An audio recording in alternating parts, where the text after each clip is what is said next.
bienvenue dans cette nouvelle vidéo. Alors, j'ai décidé de créer un module à travers lequel je te montrerai comment modéliser les postes comptables les plus fréquents en modélisation financière. Cela nous permettra de poser les bases indispensables de la comptabilité et voir comment le bilan, le compte de résultat et le tableau de flux de trésorerie interagissent pour offrir une vision cohérente de la performance de l'entreprise. Je tiens néanmoins à préciser que ce module s'adresse en priorité à celles et ceux qui débutent en comptabilité ou qui souhaitent réviser les fondamentaux pour gagner en efficacité dans la création de modèles financiers. Ce module va s'articuler sous forme d'une série de plusieurs vidéos au cours desquelles nous allons construire progressivement les états financiers prévisionnels d'une entreprise fictive qu'on appellera Cacao Délices, dont l'activité est de fabriquer et vendre une délicieuse pâte à tartiner à base de cacao. Dans cette vidéo introductive, nous allons aborder plusieurs points. Dans un premier temps, nous verrons pourquoi la comptabilité est essentielle en modélisation financière. Ensuite, nous allons voir un aperçu des 3 états financiers. Et pour terminer, nous verrons comment les 3 états financiers interagissent pour donner une vision cohérente de la performance de l'entreprise. Alors, pourquoi la comptabilité est essentielle en modélisation financière ? Tout d'abord, ce qu'il faut dire, c'est que la comptabilité est le langage de la finance. De plus, un modèle des 3 états financiers, comme par exemple celui que nous avons construit pour Laurent Perrier, sert à prévoir l'avenir de l'entreprise. Mais pour pouvoir le faire correctement, le modèle doit reproduire le fonctionnement réel de l'entreprise, tel qu'il apparaît dans sa comptabilité. Imaginons par exemple que notre entreprise Cacao Délices prévoit de vendre pour 10 000 € de produits à un client qui réglera sa facture dans 30 jours. Ce n'est qu'en maîtrisant les fondamentaux de la comptabilité que tu pourras comprendre comment cette transaction va impacter les 3 états financiers et donc la modéliser correctement pour obtenir des projections pertinentes et cohérentes. Voilà, en comprenant les bases de la compta, tu sauras comment cette transaction va impacter le compte de résultat, le bilan et le tableau de flux de trésorerie. C'est pourquoi la compta est vraiment importante en modélisation financière. Elle permet de bien relier les différents postes entre eux afin de projeter les états financiers de manière pertinente et d'avoir donc une image qui représente la réalité économique de l'entreprise. Voyons à présent les 3 états financiers et le rôle de chacun. Commençons avec le compte de résultat. Il retrace les activités de l'entreprise qui génèrent un profit ou une perte sur une période donnée.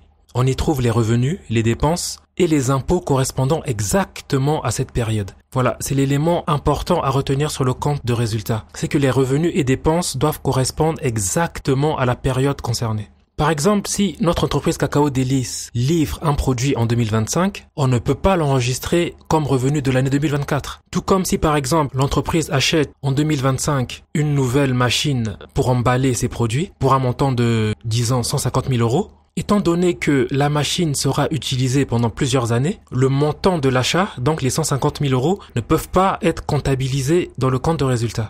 Parce que, comme j'ai dit précédemment, le compte de résultat, recense les opérations qui concernent l'exercice même. Une machine va être utilisée par exemple pendant 10 ans, 15 ans, 20 ans. Donc on ne peut pas comptabiliser le montant de l'achat dans le compte de résultat. Ce qui va être recensé dans le compte de résultat, c'est plutôt les montants qui correspondent aux amortissements annuels de la machine en question. Ensuite, nous avons le bilan qui présente ce que possède et ce que doit une entreprise à la fin d'une période donnée. La différence avec le compte de résultat, c'est que le compte de résultat enregistre les revenus et les dépenses sur une période, alors que le bilan est une photographie à un instant précis. Ses composantes principales sont donc les actifs, qui correspondent à tout ce que l'entreprise possède, les passifs, tout ce que l'entreprise doit, et les capitaux propres, la part des propriétaires dans l'entreprise. L'équation fondamentale du bilan est que le total des actifs doit être égal au total dettes plus capitaux propres, donc total passif. Voilà, ce qui fait que le bilan doit toujours être équilibré. La justification est que chaque actif de l'entreprise a forcément été financé soit par dette ou capitaux propres. Ensuite, nous avons le tableau de flux de trésorerie qui montre combien de trésorerie une entreprise a à sa disposition sur une période donnée et comment elle l'utilise. En fait, cet état financier a été instauré pour remédier aux insuffisances du compte de résultat, parce qu'il y a une différence entre profit et cash. Ce que je veux dire par là, c'est qu'une entreprise peut générer des profits et avoir de gros problèmes de liquidité. Prenons un exemple. Notre entreprise Cacao Délices vend pour 10 000 € à son client qui va payer dans 45 jours. Au moment de la vente, les 10 000 € vont être enregistrés dans le compte de résultat et donc générer un profit. Alors que puisque le paiement est différé à 45 jours, l'entreprise n'a pas touché de liquidité. Et donc voilà, le but du tableau de flux, c'est de donner une image plus réaliste de l'entreprise, qui va être beaucoup plus centrée sur la liquidité. Cet état financier recense toutes les utilisations de trésorerie, donc par exemple lorsque l'entreprise va acheter un équipement, rembourser des dettes, et va également recenser toutes les sources de trésorerie, donc toutes les entrées de trésorerie, lorsqu'on va souscrire à un nouvel emprunt ou vendre des actifs, etc.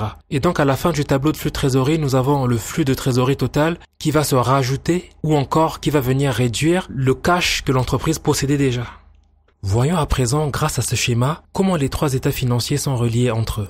Commençons par le compte de résultat. On voit qu'il part du chiffre d'affaires auquel on va déduire toutes les dépenses pour arriver au résultat net. Ce qu'il faut bien avoir à l'esprit, c'est que l'entreprise détient ce résultat net. C'est la raison pour laquelle il est ajouté aux capitaux propres. Donc c'est le lien entre compte de résultat et bilan. C'est parce que le résultat net appartient à l'entreprise qu'il va être ajouté aux capitaux propres si c'est un bénéfice, ou si c'est une perte, il va venir réduire les capitaux propres. Ensuite, nous avons le tableau de flux de trésorerie. Tu vois ici que le tableau de flux commence par le résultat net, qui lui provient du compte de résultat. Donc c'est déjà le lien entre les deux. Parce que dans le tableau de flux, on va partir du résultat net, auquel on va ajouter toutes les sources de trésorerie. Donc par source de trésorerie, j'entends les emprunts, les apports des actionnaires, les ventes d'actifs, voilà. Donc le cash qui va provenir de toutes ces opérations-là. Et on va venir déduire toutes les utilisations de trésorerie. Ça, ce sont les dépenses que l'entreprise va réaliser lorsqu'elle va par exemple acheter des actifs ou rembourser des dettes. Donc, le tableau de flux va additionner tous ces éléments pour donner le flux de trésorerie total.